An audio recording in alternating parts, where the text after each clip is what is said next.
Abbaan isaa immoo lafatti lixxuun beeku as jalatti isin dhaggeeffataa harta abbaan isaa abbaan waan kana gooti. Intala tokkodha intalli sun kiristaanadha.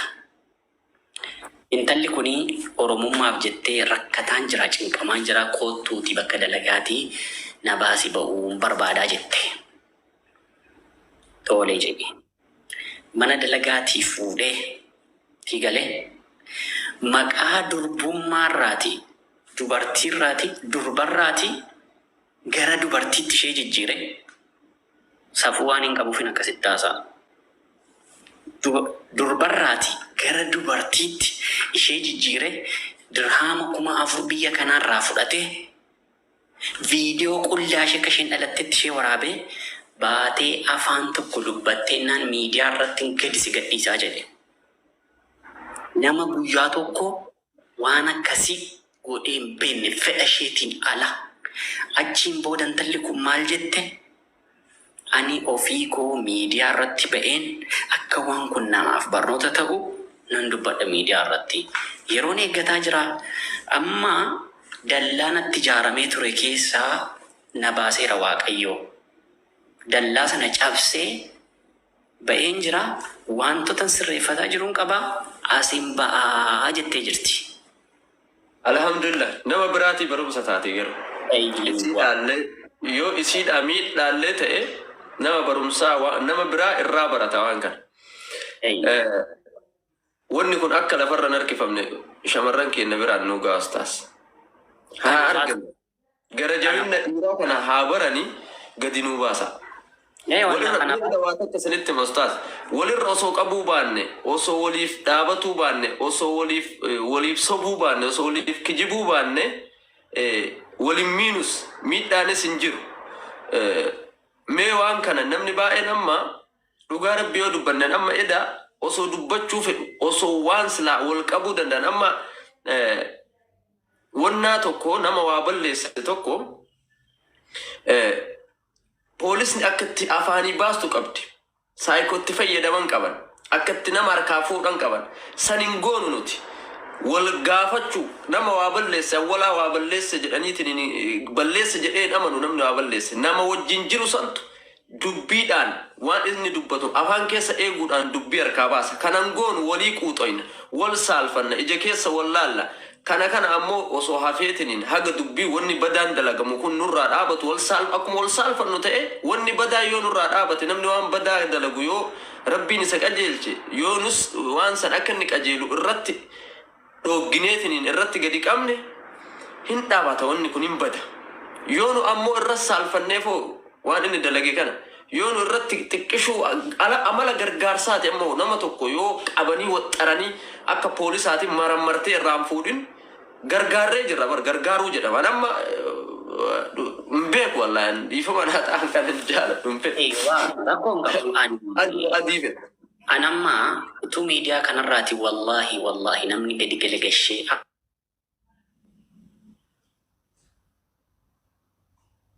hawwiin komataa turte jechuudha. Obboleessa keenya Nasriitiin illee komatteetti koomishii sirriidha.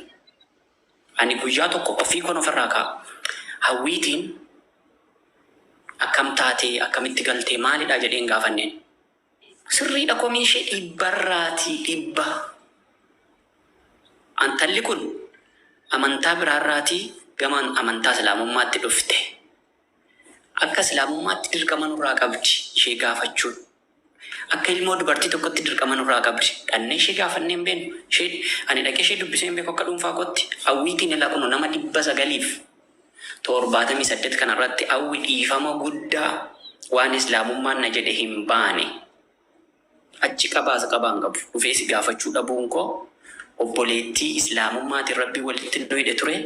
Ani dhufee si gaafachuu dhiifama guddaa naa godhe. Balleesseerani akka dhuunfaa kootti. Kun dhugaa jirudha. Waan feete tuutate ne jetteeyyuu waan ani si godheti caala waan ta'eef waan feete hattuudha ijoolleen Dubaayii keessa natti xiqqaata natti akka kootti. Maaliif bakka eegduu na dhabdeeti kan itti akkas na jette dhugaa ishee jette. bakka eegduu na deeti kan isheen akkas jette. Ituu shahaadaan qabatiin dura dhuftee keessaan na dubbiste shahaadaan qabachuu barbaadana jette achumaan badde guyyaa lama guyyaa sadi deebisee barreessee naanii fi naa deebisuu diddee hin dawwallee fanis kunis balleessaa mataa qola silaatii dawwaleen akkam taate maalirra geesse jechuu qaba. Hunduma keenya dhaballeessaan jechuu barbaadeen walii gala malee nama tokko miti. Ustaazan wanni dhiyootan waan keessa naasaa ture wannan aarillee yeroo baay'ee anama birrii amma reef isin galche jedhu kan annama yeroo baay'ee wallahi birrii yoo waan gargaarsaa ta'e kan lafarraa harkisaa takkaan hin galchu waan kana ammoo hin gadda hadha galchi kalee ammoo wuudii ture. Ijoollee tana yeroo baay'ee isin eegaanii ture ustaaz akkuma kara amantiitiif fiddanitti karaa irratti hin gatina jedhee wannan micattii tanarraa alloluuf tokko guddaan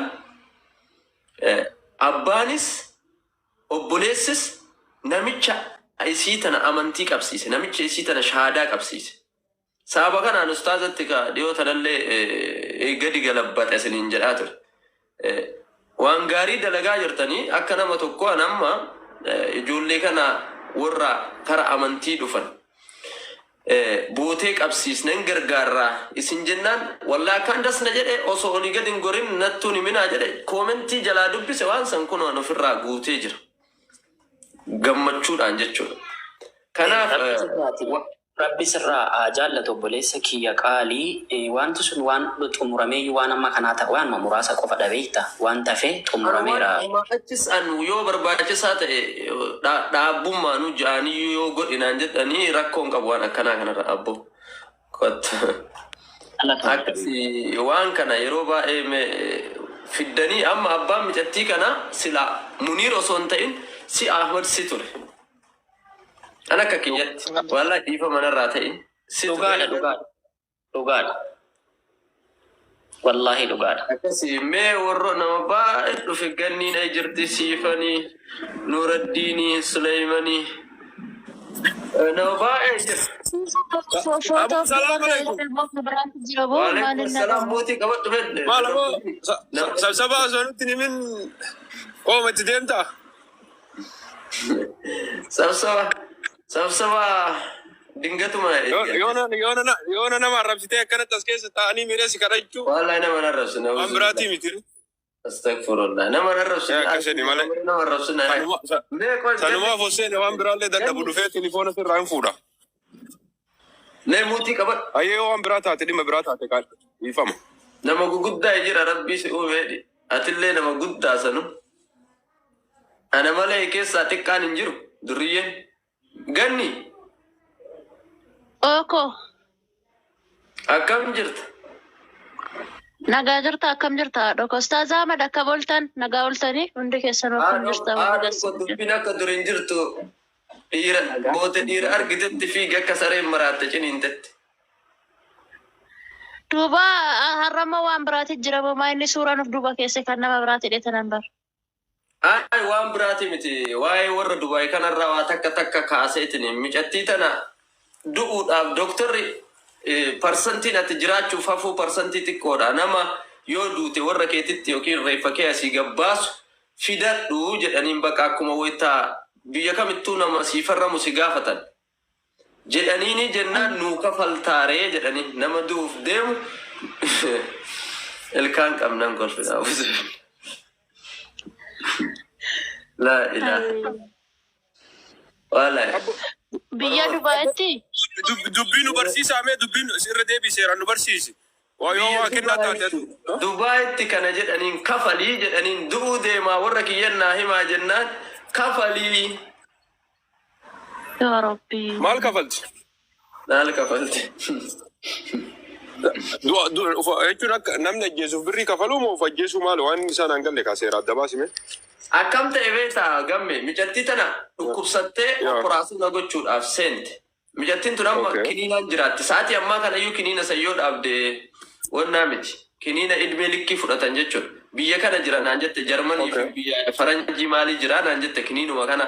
Isin tun amma gargaarsa feete laal. Kiniinni kun irraa dhumatee jennaan wannaa.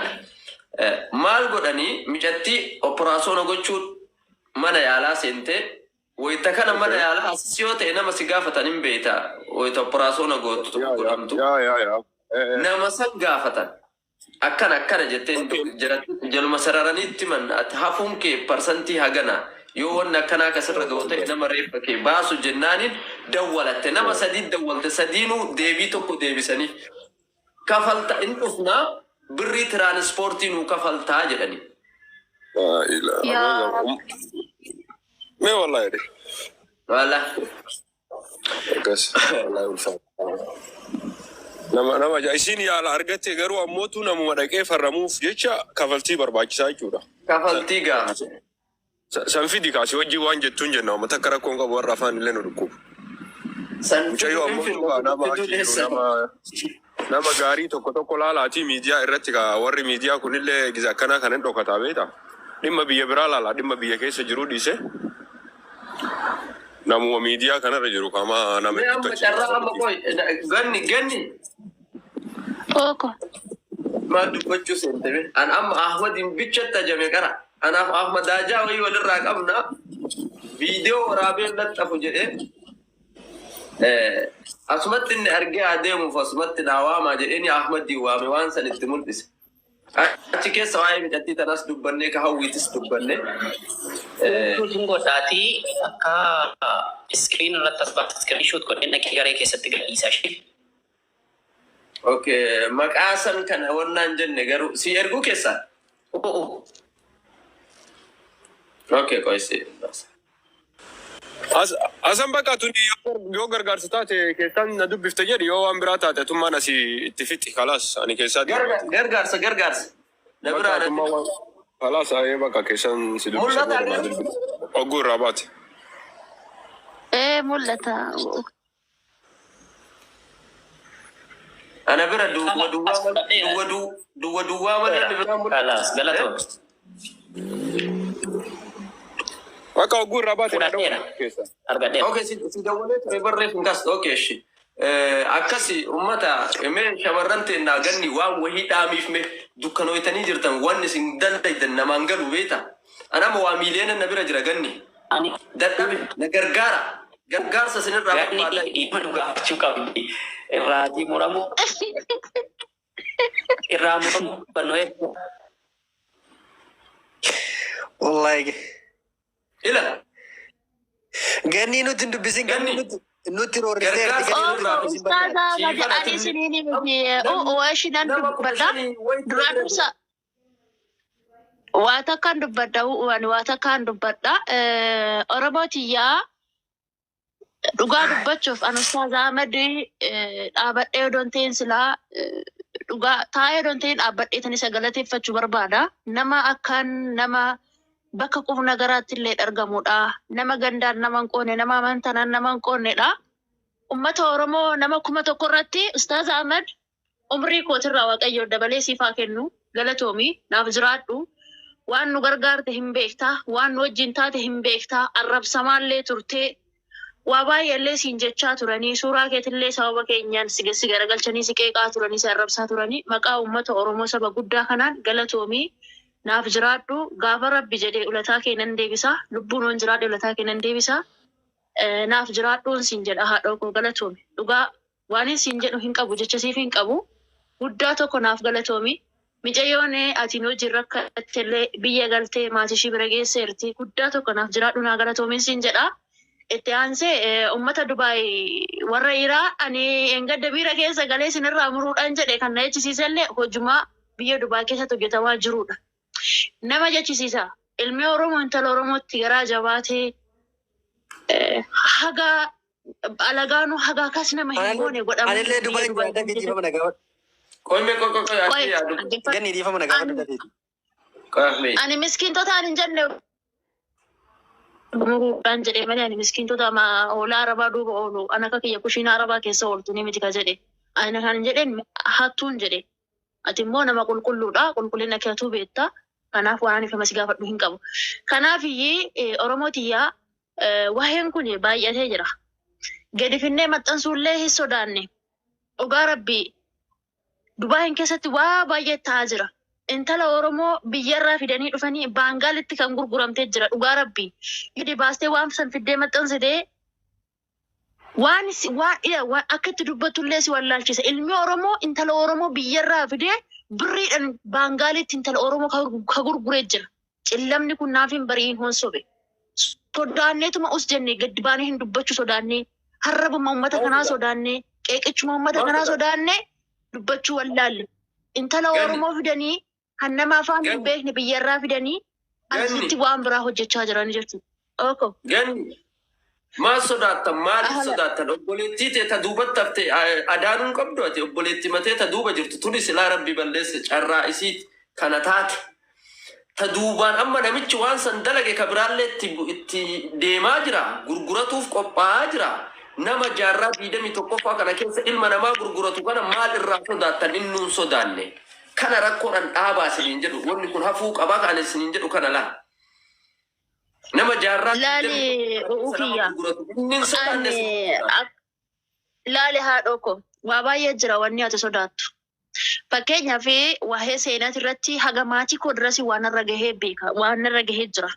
Haga maatii koo dirasii waan gahee jira laal. Baluma kanatti homaa tokko waan asirraa argannu hin jiru waan mentala Oromoo taateef waan ilma Oromoo taateef asirraa dubbannu kuni haga maatii kee dirasii deema. Namni gizee ammaa rafee namaaf hin bulu. Nama si barbaachisa immoo. Kophaa kee taatee dubbachuu hin dandeessu. Nama si deeggaru si barbaachisa. Dhiira si barbaachisa. Durbi kophaa ishee waan san godhuu hin dandeessu. Ani ragaa guutuu waliin gadi baasee fiduu danda'a. Intala Oromoo ilma Oromoo gurguratee baangaalitti gurguratee birriidhaan gurguratee micoo isaanii birriidhaan ishii gurguratee booddeellee bilbila maatii ishiitti illee hodha akka hin dawwalle kan ishee goosise jechuudha. Biyyi madumaa kana keessatti kan godhamaa jiru.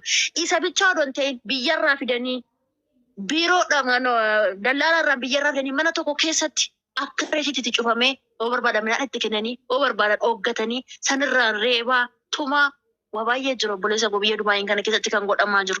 Kan akka mootummaa biyya Dubaahii biyya dandeeyyuu hin jiru. Balaa nama tokkoof balaa nama lamaatiif miskiintonni teetillee bultu akka hin dalaganne taasisaa jiranii jechuudha biyya san keessatti. Nagaan illee akka hin jiraanne taasisaa jiran jechuudha. Kana hunda kan hojjetu ilma Oromooti. Alagaa miti kana beeki. Abashaa miti beek kana kan siyaasi godhu. Abashaan nu kabajji nu sodaatti. Kan kana godhu ilma Oromootitu intala Oromoo garaatti jabaate waan badaa shirratti hojjetaa jechuudha. Inni biraa waan sagalee illee isinitti hin dheeressu namootaaf hin carraalaadha. Shamarroonni keenya bakka isin fakkaanne hin oolinaa. Ilma Oromooti jettanii waan isinirraa hin fakkaanne bira hin deeminaa. Dhaggeeffadhaa. Kan si miidhaa jiru Oromoo si miidha. Namni biraa si miidhu kan si miidhu Oromoo. Oromoo ofirraa eegi. Ilma Oromoo ofirraa eegi. Dhugaan sin jedha. Oromummaan yoo ati qabaattedha. Oromummaan yoo ati jiraattedha. Oromummaan yoo ati fayyaa qabaattedha. Saniin booda ati kufte taanaan hundi isaatu akka kaalsii achitti sirra deemu barbaadalan. Hin jirree sirra fedha. Kan maallaqa keenyaa turre jechi inni siin jedhu. Kan maallaqa keenyaa turre maqaan isitti maxxansu. Waan inni siin jedhu. Hamilee kee cabdee maqaan kee badee maallaqa kee dhabdee waan hunda kee dhabde sammuu kee dhabde saayikooloojii kee dhabde. Beeki gara fayyaalummaan itti dhaqxe Oromummaan itti dhaqxe biyyummaan itti dhaqxe saayikooloojii mataa keetillee dhabda maallaqa keetillee dhabda jechan taanillee dhabda. Haadha kee kaaddame yoo rabbiin yoo namni haadha qabdan abbaa qabdani haga dhiiraaf laattan abbaa keetiif haadha keetiif laadhu kan haadha qabdu. Kan haadha hin qabne abbaa hin qabne haadhas abbaas kan namarraa fudhatu rabbi. Maatii san namarraa fudhatu rabbi kaayyoo biyyaa baate galmaan gaadhu obboleetti koo. Maatii keetillee boolla keessatti hin arrabsiisin. Intala eebalu jettee maatii kee kabajamaallee hin arrabsiisin. Gola kee kabajamaallee hin arrabsiisin. Maallaqa kee nyaata irra jechi isaan siin hin jenne hin jiran. Amma hawwii waan jechaa ni jiran guyyaa har'aa sooshaal miidiyaa har'a deematuma oolle. Anuu bakka meeqatti gadi galagalamee arrabsamaa oolle. Waan ishiidhaan jecha ishiin duraaniyyuu amantaan ishii musliima turtee hin kaffartee amma deebitee kanaan dhuftee maatiin ishiitu musliima waa baay'ee jechaa jira uummanni kun akkuma waan si beeku akkuma waan mana kee beeku si galeera jechi isaan siin jedhan jecha badaadha. Eduma maal jedhanii waan silaa jedhamuu hin qabne waan silaa sa'aa sanitti dhooggamuu qabu waan silaa jaarsummaa kana keessa dubbatamuu hin qabne jedhanii turani. Kan hamilee shamara keenya cabsu كندرو مجرى مي كوبلينك ناقول أمتا ورنينجي كما كوبلينك Kanaaf koppiliinki godhaa nama biraatti dabareenaa kenna bolasa koo dabareen nagee deebi'een dubbadha ijoollee shamarranii rabbi sodaadha bakka hundattuu kan arrabsamaa jiru nuyi maallaqa keenya kan nyaatamaa jiru nafa keenya nafatti nafnu maqaa maqaatti nafnu maallaqatti naftu maatii keetitti naftu waan hunda kee kan salphachaa jirtu intala durbaati dhiiraa miti dhiira haadhoo ko kanaaf bakka isin fakkaane yoolina ijoollee Oromoo rabbi sodaadha bakka hundattuu salphinni keenyumaan siniin jedha galatoomaa nama biraatti dabaree kenni ani booddeen dubbadha wan akkatti dubbannullee nama wallaachisa waa'ee keenya kun waan ta'eef. Kette aanee seene wannaadha nafu taatee. Ana asee deemaa dhiifama. Assalaamu alaikum warahmatullahi wabarakatuh.